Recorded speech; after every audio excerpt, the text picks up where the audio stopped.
Cette vidéo a pour objet de compléter la première vidéo que j'ai faite sur les lignes 229-230, comment mieux les comprendre. Cette première vidéo avait un objectif simple, correspondre à 95% des besoins des propriétaires bailleurs et exclure volontairement les cas particuliers afin de simplifier et de rendre mes propos beaucoup plus clairs. Cette deuxième vidéo est complètement différente. J'ai décidé de m'attacher à un point de détail, mais qui n'en est pas un. Pour les personnes qui sont concernées, elles vont tout de suite comprendre. C'est le cas où votre exercice de copropriété n'est pas un exercice civil. Parce que ce qui était tout simple explose carrément, ça devient très compliqué. Retrouver la période, est-ce que je prends mon exercice, je prends pas, je reconstitue les exercices, enfin c'est très compliqué.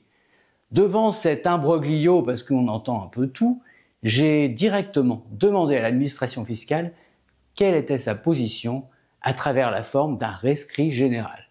On ne peut pas plus officiel, on ne peut pas plus sérieux, c'est la solution adoptée. En plus, vous allez voir qu'ils sont plus souples qu'on pourrait l'imaginer. Je repasse une petite note pour vous montrer de ne pas oublier de vous abonner et de cliquer sur la petite cloche. Vous savez, la petite cloche bling bling.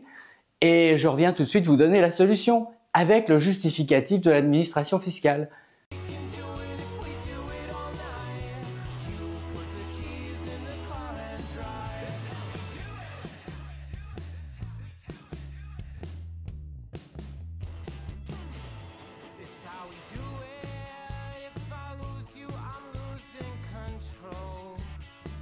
Bon, me revoilà, je vous ai fait un petit peu attendre, mais c'est vraiment pour la bonne cause.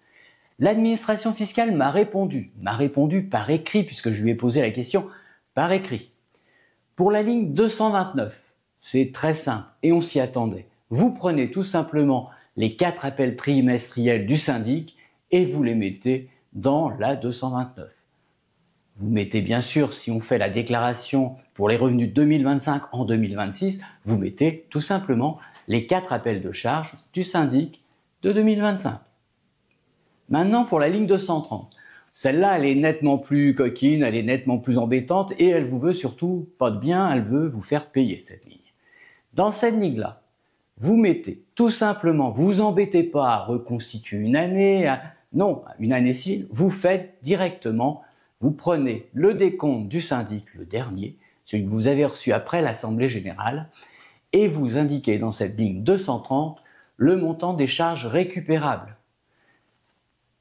Et vous êtes tranquille, vous êtes dans la réglementation tout en simplifiant, mais ce point-là a été vu par l'administration et toléré. Donc ne vous embêtez plus, vous faites comme ça et tout est bon. Voilà, j'espère que ce tuto vous aurez adoré. En tout cas, moi j'ai aimé vous donner ces informations que tout le monde devrait connaître. Et puis j'espère qu'on va se revoir à une prochaine vidéo. À bientôt!